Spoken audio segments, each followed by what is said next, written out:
রাসূলুল্লাহ সাল্লাল্লাহু আলাইহি ওয়াসাল্লাম কদরের রাতগুলোতে কি কি ইবাদত করতেন। আমি খুঁজে 5টা আমলের কথা পেয়েছি বিশেষভাবে।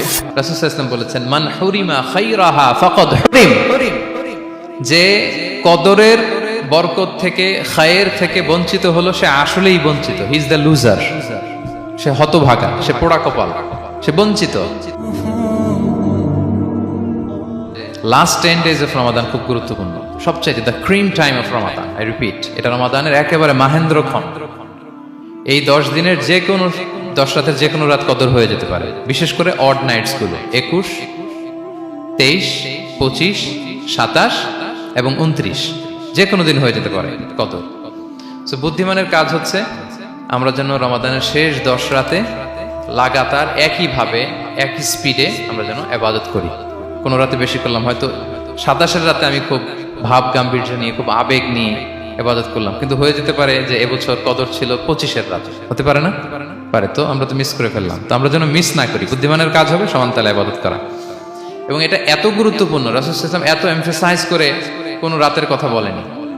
আরবি মাস অনুযায়ী 354টা রাতের মধ্যে সবচাইতে শ্রেষ্ঠ রাত, সবচাইতে শ্রেষ্ঠ রাত সূর্য ডোবার পর থেকে হাত্তা মাতলাইল ফাজর, ফজরের সূচনা লগ্ন পর্যন্ত শান্তিময় এ রাত, বরকতের এ রাত। রাসূল সাল্লাল্লাহু আলাইহি ওয়াসাল্লাম বলেছেন, মান হুরিমা খায়রাহা ফাকাদ হুরিম, যে কদরের বরকত থেকে খায়ের থেকে বঞ্চিত হলো সে আসলেই বঞ্চিত। হি ইজ দ্য লুজার, সে হতভাগা, সে পোড়া কপাল, সে বঞ্চিত। মান হুরিমা খায়রাহা ফাকাদ হুরিম, যে কদর পেল না সে হতভাগা। এখন আমরা কি হতভাগা হতে চাই? আমরা তো শুরুতে অনেক হোপফুল ছিলাম, এত এত ব্লেসিংস, এত এত বরকত, রহমতের ফলগুধারায় আমরা প্লাবিত হচ্ছি রমাদানে। তা আমরা তো হতভাগা হতে চাই না। তা আমরা যেন এই শেষ 10 দিন এক তালে আন্তরিকতার সাথে ঈমান ও ইহতিসাবা আমরা যেন ইবাদত করি। সম্মানিত ভাই এবং বোনেরা, তাহলে আমরা সৌভাগ্যশীলদের অন্তর্ভুক্ত হতে চাই, হতভাগা হতে চাই না। আমরা এবার একটু শুনবো যে রাসূলুল্লাহ সাল্লাল্লাহু আলাইহি ওয়াসাল্লাম কদরের রাতগুলোতে কি কি ইবাদত করতেন। আমি খুঁজে 5টা আমলের কথা পেয়েছি বিশেষভাবে। কমন যে আমলগুলো সেগুলো তো ছিলই, বিশেষভাবে 5টা কাজ রাসূল সাল্লাল্লাহু আলাইহি ওয়াসাল্লাম এই কদরের রাতে করতেন। 1 নম্বর কাজ হচ্ছে তিনি সারা রাত জেগে ইবাদত করতেন এবং পরিবারের লোকদেরকে ঘুমোতে দিতেন না, উঠিয়ে দিতেন। বছরের অন্য কোনো সময়ে সারা রাত জেগে ইবাদত করার কোনো নজির রাসূল সাল্লাল্লাহু আলাইহি ওয়াসাল্লামের জীবনে ছিল না। সব রাতে ঘুমাতেন। আমি জহুর বারুতে একটা কনভেনশনে the daily routine of prophet সাল্লাল্লাহু আলাইহি ওয়াসাল্লাম একটা আলোচনা করেছিলাম, যেখানে রাসূল সাল্লাল্লাহু আলাইহি ওয়াসাল্লামের দৈনন্দিন জীবনের রুটিন আলোচনা করেছিলাম। সেখানে আমরা বলেছি যে রাসূল সাল্লাল্লাহু আলাইহি ওয়াসাল্লামের দৈনন্দিন অভ্যাস ছিল তিনি এশার পরেই তাড়াতাড়ি ঘুমিয়ে পড়তেন আর মিড নাইটে উঠতেন। রাসূল সাল্লাল্লাহু আলাইহি ওয়াসাল্লামের কর্মদিবস শুরু হতো মিড নাইটে। আমাদের তো সকালে, কারো আরো অনেক পরে শুরু হয়। রাসূল সাল্লাল্লাহু আলাইহি ওয়াসাল্লামের কর্মদিবস শুরু হতো বেসিক্যালি মিড নাইটে। এশার পরে কথাবার্তা না বলে আগে ঘুমোতে যেতেন, মিড নাইটে উঠতেন, কিন্তু ঘুমাতেন। ঘুম ছাড়া রাত কাটাতেন না। সারা বছরের এটা ছিল যে এশার পর পরে ঘুমোতে যেতেন, except the last 10 days of Ramadan. রমাদানের শেষ 10 রাতে রাসূল সাল্লাল্লাহু আলাইহি ওয়াসাল্লাম ঘুমাতেন না। এই 10 দিনের ব্যাপারেই পাওয়া যায় সারা রাত জেগে তিনি ইবাদত করতেন। আম্মা জান আয়েশা রাদিয়াল্লাহু তাআলা আনহা বলেন, ইযা দাখালাল আশরু আহিয়াল লাইলা ওয়া আইকাযা আহলা ওয়া জাদ্দা ওয়া শাদ্দাল মিজার। রমাদানের শেষ দশক যখন আসতো, রাসূল সাল্লাল্লাহু আলাইহি ওয়াসাল্লাম সারা রাত জেগে ইবাদত করতেন। পরিবারের সদস্যদেরকে জাগিয়ে তুলতেন, স্ত্রীদের ঘুমাতে দিতেন না, জাগিয়ে তুলতেন। ফাতেমা রাদিয়াল্লাহু তাআলা আনহার ঘর পাশেই ছিল, তাদেরকে যে জাগাতেন এবং নিজে সারা রাত ইবাদত করতেনই। জাদ্দা ওয়া শাদ্দাল মিজার, খুবই বলিষ্ঠ ভাবে, খুব মজবুত ভাবে কোমরে গামছা বেঁধে নামার একটা এক্সপ্রেশন এখানে দেওয়া হয়েছে। মিজার, ইজহার মানে হচ্ছে বাংলা করলে হয় লুঙ্গি। লুঙ্গি আমরা যখন খুব শক্ত কোনো কাজ করতে যাই তখন তারা কি করে, খুব টাইট করে লুঙ্গিটা বাঁধে। তার মানে বোঝানো হচ্ছে রাসূল সাল্লাল্লাহু আলাইহি ওয়াসাল্লাম কোমরে ভালো করে লুঙ্গি বেঁধে বা গামছা বেঁধে আটকাট বেঁধে নামতেন শেষ 10 দিনের জন্য। এই সময় তিনি মানে কাউকে কেমন যেন চিনতেন না, সবসময় ইবাদতে মগ্ন থাকতেন। এটা আমরা করতে পারি যে শেষ 10 দিনে আমরা একটা স্পেশাল প্ল্যান করতে পারি যে আমরা আমাদের সর্বোচ্চটুকু উজাড় করে দিয়ে লাস্ট 10 days অফ রমাদানের এই বরকত আমরা হাসিল করবো, এটা যেন আমাদের মিস না হয়। তাহলে এটা আমরা একটা পেলাম। 2 নম্বর হচ্ছে ইতিকাফ করা। রাসূলুল্লাহ সাল্লাল্লাহু আলাইহি ওয়াসাল্লাম রমাদানের শেষ 10 দিন ইতিকাফ করতেন। আম্মা জান আয়েশা রাদিয়াল্লাহু তাআলা আনহা বলেন, কানা ইয়াতাকিফুল আশরাল আওয়াখির মিন রমাদান। রমাদানের শেষ দশকে তিনি ইতিকাফ করতেন হাত্তা তাওয়াফাহুল্লাহ, ওনার ইন্তেকালের আগ পর্যন্ত এই অভ্যাসটাই তিনি জারি রেখেছেন। সুম্মা আতাকাফা আজওয়াজুহু মিন বা'দি, তারপরে ওনার স্ত্রীরা ইতিকাফ করেছেন। আরেক বর্ণনায় এসেছে ইয়াতাকিফু কুল্লা রমাদান 10 আইয়াম, প্রতি রমাদানে তিনি 10 দিন ইতিকাফ করেছেন। কিন্তু যেই বছর তিনি ইন্তেকাল করবেন সে বছর তিনি 20 দিন ইতিকাফ করেছিলেন। প্রতি রমাদানে 10 দিন, আর যে বছর ইন্তেকাল করবেন সে বছর কয় দিন? 20 দিন তিনি ইতিকাফ করেছিলেন মসজিদে নববীতে। তাহলে আমরা এই রমাদানের শেষ দশকে এটা করতে পারি। 2 নম্বর পয়েন্ট হচ্ছে ইতিকাফ করা। যারা আমরা করিনি তারা আমরা ইতিকাফ করতে পারি। আমাদের আইআইএম এর মসজিদ এটা ইতিকাফের জন্য একটা উর্বর জায়গা। আমরা যখন এই ক্যাম্পাসে ছিলাম তখন দেখেছি যে এখানকার ইতিকাফের পরিবেশ যে এত সুন্দর এটা কল্পনাই করা যায় না। অসাধারণ পরিবেশ। আপনি যদি ইতিকাফ নাও করেন, রাত 2টা বা 3টার দিকে সেন্ট্রাল মস্কে এসে বসে থাকলেও হবে। রাত 2টা 3টার দিকে এসে বসে থাকলে দেখবেন যে কেউ সেজদায় পড়ে কান্না করতেছে, কেউ হালাকা করতেছে, কেউ তাসবিহ পড়তেছে, কেউ কোরআন তেলাওয়াত করতেছে। মানে এত সুন্দর পরিবেশ, ওটা দেখলেই আপনার ইবাদত করতে মন চাইবে। তো আমরা যেন ইতিকাফ করার চেষ্টা করি। ইতিকাফ করতে না পারলে শেষ দশকের রাতগুলো যেন মসজিদে কাটানোর চেষ্টা করি, তা না পারলেও বাসায় যেন এই রাতগুলো আমরা মিস না করি। বিশেষ করে সেন্ট্রাল মস্কে তো অসাধারণ পরিবেশ, এটা হাইলি রেকমেন্ডেড। ইফ পসিবল আপনারা আসবেন, এখানে ইবাদতের চমৎকার পরিবেশ থাকে।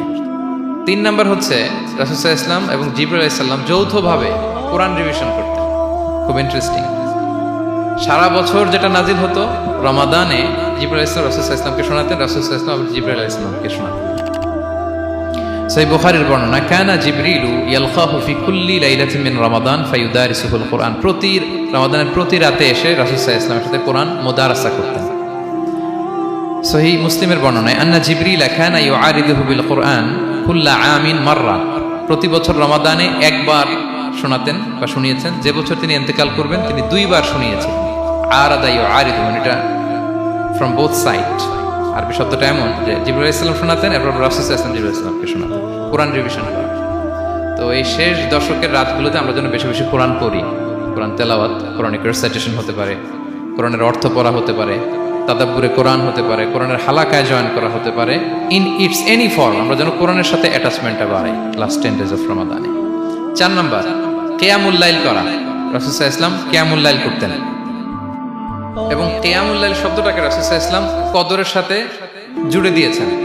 সহিহ বুখারীর বর্ণনায় তিনি বলেছেন, মান কামা লাইলাতাল কদরি ঈমানা ওয়া ইহতিসাবা গুফিরা লাহু মা তাকদ্দামা মিন যামবি। কদরের রাতে যে কিয়ামুল লাইল করে বিশ্বাস নিয়ে এবং নাজাতের প্রত্যাশা নিয়ে, তার পূর্বের সমস্ত গুনাহ আল্লাহ তাআলা ক্ষমা করে দিবেন। তাহলে কিয়ামুল লাইলটা রাসূল সাল্লাল্লাহু আলাইহি ওয়াসাল্লাম বিশেষভাবে কদরের রাতের সাথে সম্পৃক্ত করেছেন। আমরা যেন প্রতি রাতে কিয়ামুল লাইল করি, লম্বা সময় যেন দাঁড়িয়ে থাকি, লম্বা সময় কোরআনিক রিসাইটেশন করি দাঁড়িয়ে থেকে, লম্বা সময় রুকু, লম্বা সময় সিজদা, স্পেশালি সিজদা। আখরাবু মা ইয়াকুনুল আবদু মির রাব্বিহি ওয়া হুয়া সাজিদ ফাআকসিরু ফিহি দুআ। বান্দা যখন সিজদায় থাকে আল্লাহ সবচেয়ে কাছে থাকে। তো আমরা তো আল্লাহর সবচেয়ে কাছে যেতে চাই এই ক্রিম টাইমটাতে, কি বলেন? আমরা যেন লম্বা সময় সিজদাতে থাকি। কিন্তু আমাদের অনেকের যেটা হয়, নামাজে তাড়াহুড়ো, অনেকের সব ব্যস্ততা যখন নামাজে দাঁড়াই এরকম হয়ে যায়। রাসূল সাল্লাল্লাহু আলাইহি ওয়াসাল্লামের সালাত যদি আমরা খেয়াল করি, বিশেষ করে কিয়ামুল লাইলে এত যে সুন্দর ছিল। আম্মাজান আয়েশা রাদিয়াল্লাহু তাআলা আনহাকে জিজ্ঞেস করা হয়েছিল যে, হে আম্মাজান, রাসূল সাল্লাল্লাহু আলাইহি ওয়াসাল্লামের কিয়ামুল লাইল কেমন ছিল, কিভাবে কিয়ামুল লাইল করতেন? আম্মাজান আয়েশা, দেখেন ওনার এক্সপ্রেশনটা কত সুন্দর। তিনি বলেছেন, ফালা তাসআল আন হুসনিহিন্না ওয়া তুলিহিন্না। রাসূল সাল্লাল্লাহু আলাইহি ওয়াসাল্লামের কিয়াম যে কত সুন্দর ছিল, কত লম্বা ছিল, আমায় জিজ্ঞেস করো না, আমি বলতে পারবো না। আমরা অনেক সময় যখন খুব বেশি চমৎকার কিছু হয় তো আমরা কি বলি, ভাই এত সুন্দর ছিল, আমি বোঝাতে পারবো না। এরকম বলি না যে এত অসাধারণ, আমি বলে বোঝাতে পারবো না। বাংলাতেও কিন্তু আমরা বলি এত চমৎকার, বলে বোঝাতে পারবো না, শব্দের বুননে, ভাষার বুননে আমি ফুটিয়ে তুলতে পারবো না। আম্মাজান আয়েশা এটাই বলেছিলেন, ফালা তাসআল আন হুসনিহিন্না ওয়া তুলিহিন্না। রাসূল সাল্লাল্লাহু আলাইহি ওয়াসাল্লামের রাতের নামাজ কিয়ামুল লাইল যে কত সুন্দর ছিল, কত দীর্ঘ ছিল, লম্বা ছিল, আমায় জিজ্ঞেস করো না, আমি বলে বোঝাতে পারবো না। সুবহানাল্লাহি ওয়া বিহামদিহি। আমরা যেন লম্বা সময় কিয়ামুল লাইল করি। আম্মাজান আয়েশা রাদিয়াল্লাহু তাআলা আনহা আরো বলেন, কানা ইয়াকুমু মিনাল লাইলি হাত্তা তাতাফাত্তারা কদামা।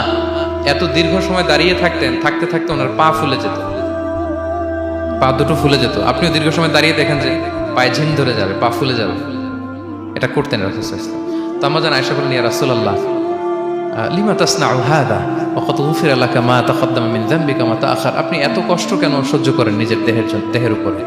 আপনার তো আগের পরের সব গুনাহই মাফ। আদত তো রাসূল সাল্লাল্লাহু আলাইহি ওয়াসাল্লামের গুনাহই নেই, তিনি নিষ্পাপ। এত কষ্ট কেন করেন? আপনার আগের পরে সবই তো মাফ করে দেয়া হয়েছে, কেন করেন? রাসূল সাল্লাল্লাহু আলাইহি ওয়াসাল্লাম উত্তর করেছেন, আফালা উহিব্বু আন আকুনা আবদান শাকুরা। আয়েশা, আমি কি শুকরগুজার বান্দা হতে পছন্দ করব না?